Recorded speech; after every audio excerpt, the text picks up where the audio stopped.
Merci de nous rejoindre sur le chemin vers la maturité. Ici, nous sommes convaincus qu'en lisant, en écoutant et en pratiquant chaque jour la parole de Dieu, nous serons transformés à son image, grandir tel qu'il veut, être tel qu'il veut.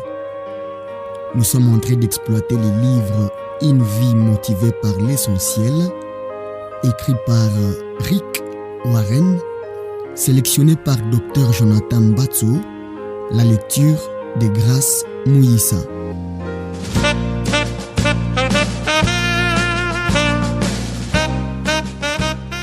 25e jour, 25e chapitre, trace filtrée. Nos légères difficultés du moment présent produisent pour nous, au-delà de toute mesure, un poids éternel de gloire. 2 Corinthiens 4, verset 17. C'est le feu de la souffrance qui produit l'or de la piété. Madame Guillaume. Derrière chaque problème, Dieu a un plan. Il utilise les circonstances pour développer notre caractère.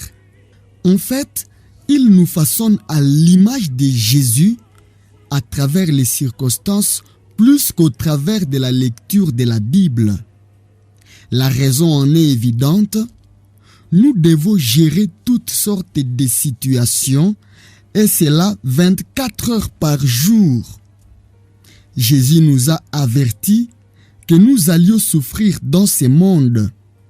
Jean 16, verset 33. Tous les hommes connaissent la souffrance et ont des problèmes. Dès que nous avons réglé un problème, un autre se présente.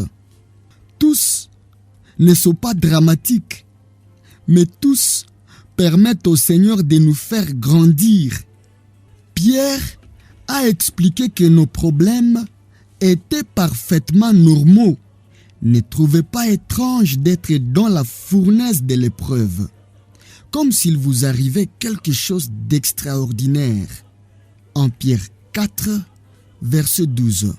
Dieu se sert des problèmes pour nous attirer à lui. La Bible dit, l'Éternel est près de ceux qui ont les cœurs brisés et il sauve ceux qui, dont l'esprit est abattu. Psaume 34, verset 19. C'est dans les moments difficiles, alors que nous n'avons plus de solution, alors que nous nous sentons totalement abandonnés et découragés, que nous nous tournons vers Dieu seul.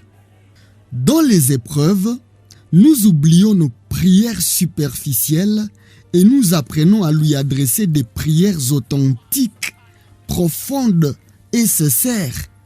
Johnny Hikson Tada a dit « Quand la vie est belle, on se contente de savoir des choses sur Jésus, de l'imiter, de citer ses paroles et de parler de lui. Mais c'est dans la souffrance qu'on les connaît vraiment. La souffrance nous permet d'apprendre des choses que nous n'apprendrions jamais autrement. Le Seigneur aurait pu libérer Joseph de sa prison, empêcher Daniel d'être jeté dans la fosse aux lions, Jérémie dans une citerne et les 3 jeunes Hébreux dans la fournaise ardente, et il aurait pu éviter 3 naufrages à Paul, mais il ne l'a pas fait. Genèse 39, 20 à 22, Daniel 6, 16 à 23, Jérémie 38, verset 6, Daniel 3, 1 à 26, 2 Corinthiens 11, 25. Il a permis que ces choses arrivent. Chacune des personnes concernées s'est ensuite rapprochée de lui. Les problèmes nous obligent à dépendre de Dieu au lieu de nous appuyer sur nous-mêmes. Paul a témoigné à ce sujet. Nous avions l'impression que la peine de mort avait été décidée contre nous. Cependant, il en fut ainsi pour que nous apprenions à ne pas placer notre confiance en nous-mêmes, mais uniquement en Dieu qui ramène les morts à la vie. 2 Corinthiens 1, verset 9. Lorsque la seule solution sera de nous tourner vers Dieu, nous prendrons conscience qu'il nous suffit amplement. Aucun problème n'apparaît sans la permission de Dieu. Il contrôle tout ce qui arrive à ses enfants. Il l'utilise pour leur bien, même si Satan et d'autres cherchent à leur faire du mal. Comme le Dieu souverain contrôle tout, vos accidents ne sont en fait que des difficultés qui font partie de son plan pour vous.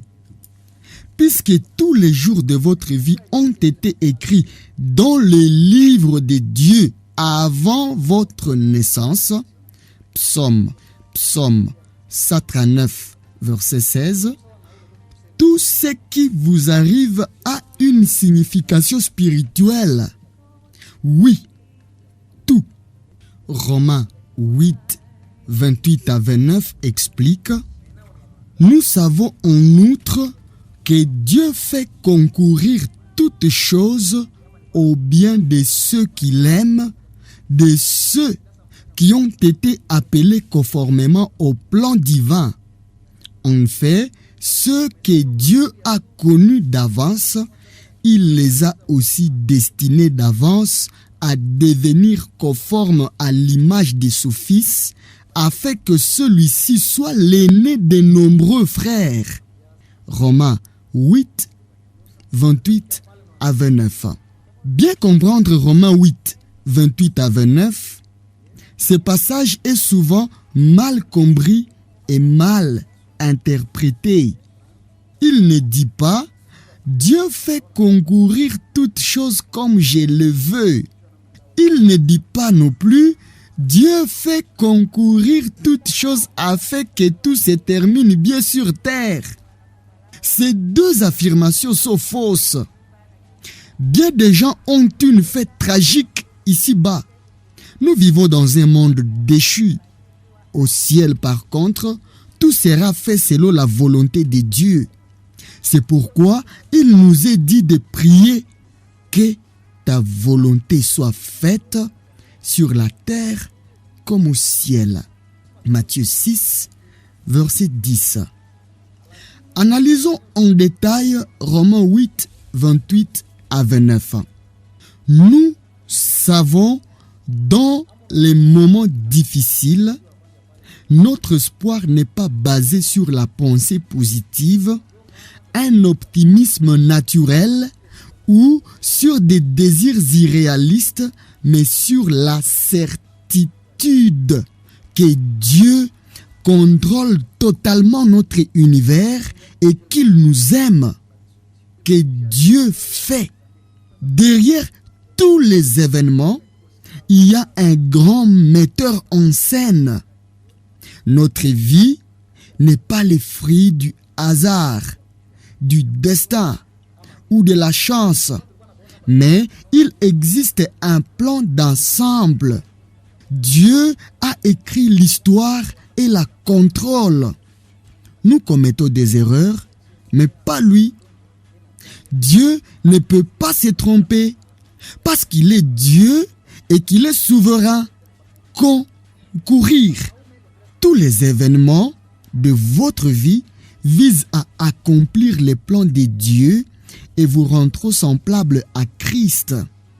Pour faire un gâteau, il faut de la farine, du sel, des œufs, du sucre et de l'huile.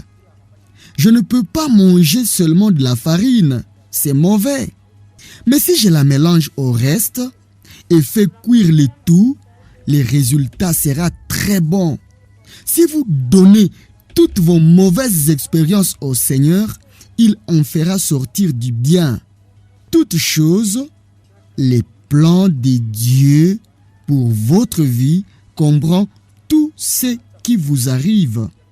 Vos erreurs, vos péchés et vos souffrances, tout comme vos maladies, vos dettes, vos problèmes et même votre divorce et la mort de vos bien-aimés. Dieu peut tirer du bien du pire malheur comme il l'a fait au calvaire. Ou bien, cela ne veut pas dire que tout soit bon.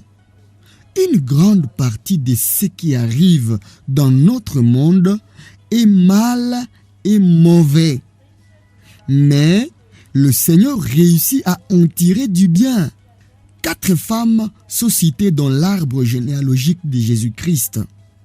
Matthieu 1, 11 à 16. Tamar, Rahab, Ruth et Bathsheba. Tamar a trompé son beau-père pour pouvoir être enceinte. Rahab était une prostituée. Ruth, une habitante de Moab, a transgressé la loi en épousant un juif. Bathsheba a commis l'adultère avec David, provoquant la mort de son époux. Ces femmes n'avaient pas une très bonne réputation, mais Dieu les a utilisées pour sa gloire. De plus, Jésus est leur descendant. Le plan de Dieu est plus grand que nos problèmes, nos souffrances et même nos péchés. De ceux qui l'aiment et qui ont été appelés. Cette promesse ne concerne que les enfants de Dieu et pas tout le monde. Toute chose concourt au malheur de ceux qui vivent loin du Seigneur et qui tiennent à contrôler leur vie. Conformément à son plan divin, quel est donc ce plan? C'est que nous devenions conformes à l'image de son Fils. Tout ce que le Seigneur permet dans notre vie vise ses buts. Développer le caractère de Christ comme des pierres précieuses. Nous sommes façonnés par le marteau et les ciseaux de l'adversité. Si le marteau n'est pas assez puissant pour nous nettoyer, Dieu prendra une masse et si ce n'est pas suffisant, il se servira des marteaux piqueurs. Bref, il utilisera les grands moyens. Tout problème nous donne l'occasion de former notre caractère. Si le problème est difficile, il nous permet de renforcer notre foi et nos valeurs.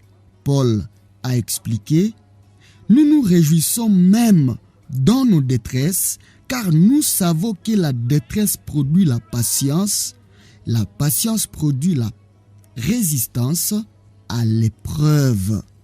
Romains 5, 3 à 4. Ce qui se passe dans votre vie est moins important que ce qui se passe en vous. Les situations sont temporaires alors que votre caractère restera éternellement.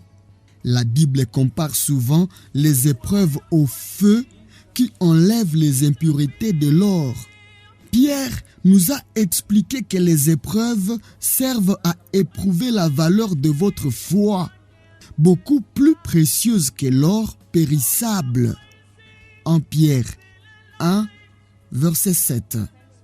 On a demandé un jour à un orfèvre, « Comment savez-vous que l'argent que vous travaillez est pur ?»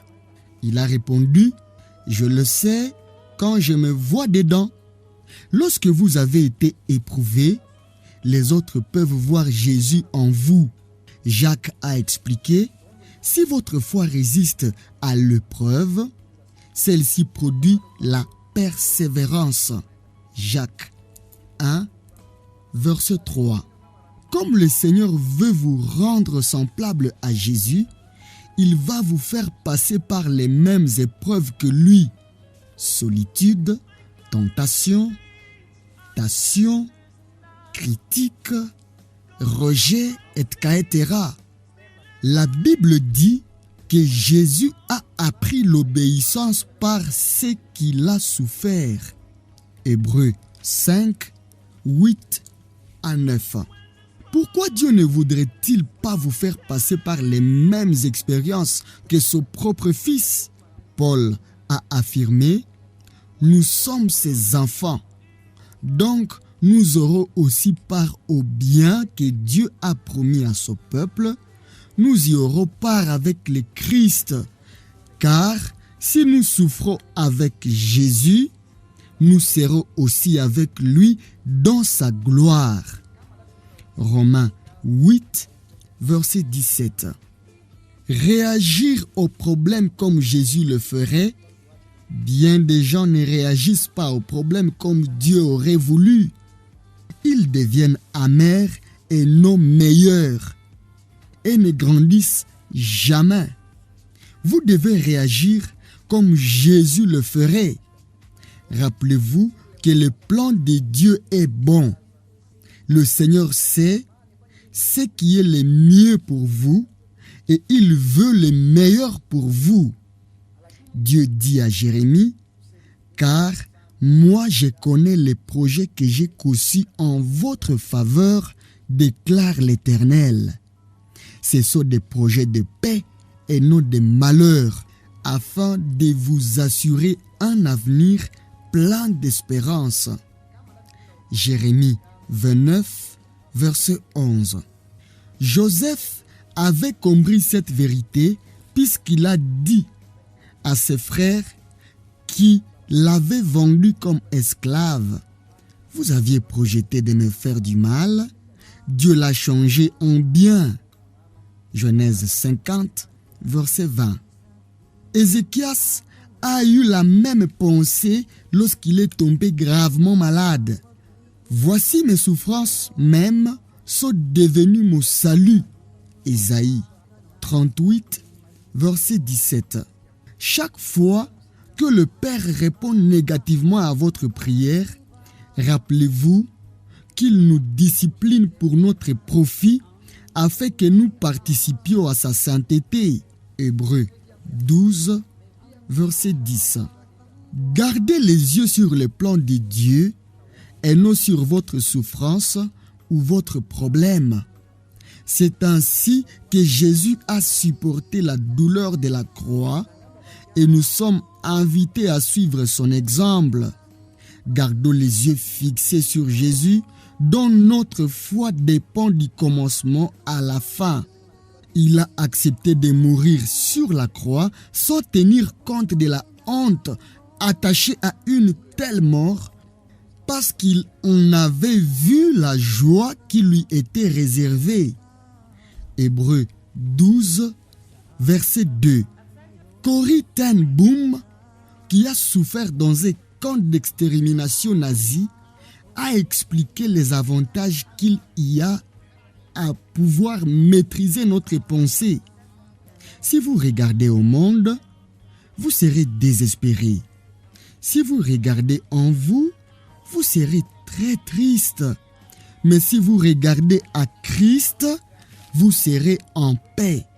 Sur quoi ou sur qui allez-vous fixer votre regard? Cela déterminera vos sentiments. Sachez que votre souffrance est momentanée, alors que votre récompense sera éternelle. Moïse a supporté toutes sortes de problèmes, car il avait les yeux fixés sur la rémunération. Hébreux 11, verset 26. Paul a supporté les pires épreuves et a expliqué la détresse que nous éprouvons en ces moments est légère en comparaison de la gloire abondante et éternelle, tellement plus importante qu'elle nous prépare. 2 Corinthiens 4, verset 17. Ne vous limitez pas à une réflexion à court terme. Gardez plutôt à l'esprit les résultats finaux. Nous sommes ses enfants, donc nous aurons aussi part au bien que Dieu a promis à son peuple. Nous y aurons part avec le Christ, car si nous souffrons avec lui, nous serons aussi avec lui dans sa gloire. Romains 8, 17 à 18. Réjouissez-vous et remerciez le Seigneur. La Bible nous dit, remerciez Dieu en toutes circonstances. Telle est pour vous la volonté que Dieu a exprimée en Jésus-Christ. En Thessaloniciens 5, verset 18. Comment est-ce possible? Remarquez que le Seigneur nous encourage à rendre grâce en toutes circonstances et non pour toutes circonstances. Nous n'avons pas à dire merci pour le mal, pour la souffrance, pour le péché et ses conséquences, mais que nous les remercions parce qu'il va utiliser nos problèmes pour accomplir son plan. Les Écritures recommandent « Réjouissez-vous toujours dans le Seigneur ». Philippiens 4, verset 4. Elles ne nous disent pas de nous réjouir de nos souffrances. Personne n'aime souffrir, mais nous nous réjouissons dans le Seigneur. En tout temps, nous pouvons nous réjouir pour l'amour, l'intérêt, la sagesse, la puissance et la fidélité de l'Éternel. Jésus a dit, réjouissez-vous en ces jours-là et tressaillez de joie, car voici votre récompense est grande dans le ciel. Luc 6, verset 23. Nous pouvons aussi nous réjouir en sachant que Dieu souffre avec nous. Nous ne servons pas un Dieu distant et indifférent qui se contenterait de nous encourager de loin. Non, le Seigneur souffre avec nous. Jésus a souffert sur terre et son esprit prend part à notre souffrance. Dieu ne nous laissera jamais seuls. Refusez de baisser les bras. Soyez patients et persévérants. La Bible dit, la mise à l'épreuve de votre foi produit l'endurance. Mais il faut que votre endurance aille jusqu'au bout de ce qu'elle peut faire pour que vous parveniez à l'état d'adulte et soyez plein de force, des hommes auxquels il ne manque rien. Jacques 1, 3 à 4. Il faut du temps pour former le caractère. Chaque fois que nous essayons d'éviter ou de fuir les difficultés de la vie, nous retardons notre croissance et finissons par souffrir encore plus. Si vous comprenez les conséquences éternelles du développement de votre caractère, vous ne prierez plus « Seigneur, aide-moi à me sentir bien ». Mais vous prierez « Seigneur, sers-toi de cette épreuve pour m'aider à te ressembler ». Si vous arrivez à voir la main de Dieu dans les circonstances difficiles et apparemment inutiles de votre vie, c'est le signe que vous grandissez dans la foi. Lorsque vous traversez une épreuve, ne demandez pas « Pourquoi est-ce que ça m'arrive ?» mais plutôt « Seigneur, que veux-tu m'apprendre ?» Puis, faites confiance au Seigneur et continuez à faire ce qui est juste, car vous avez besoin de persévérance afin qu'après avoir accompli la volonté de Dieu, vous obteniez ce qui vous est promis. Hébreux 10, verset 36. Ne baissez pas les bras, persévérez.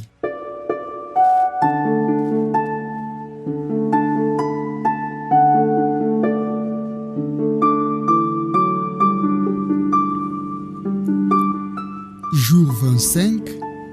Définir mon objectif et idée à méditer. Chaque problème a un sens.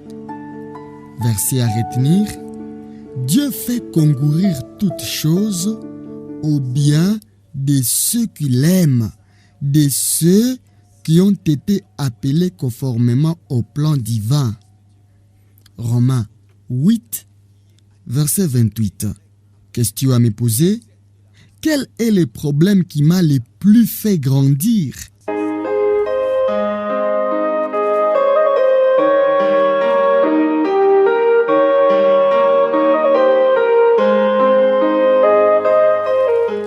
Merci d'avoir écouté cette capsule tirée du livre Une vie motivée par l'essentiel, écrit par Rick Warren, sélectionné par Dr Jonathan Batso, la lecture de Grace Mouissa.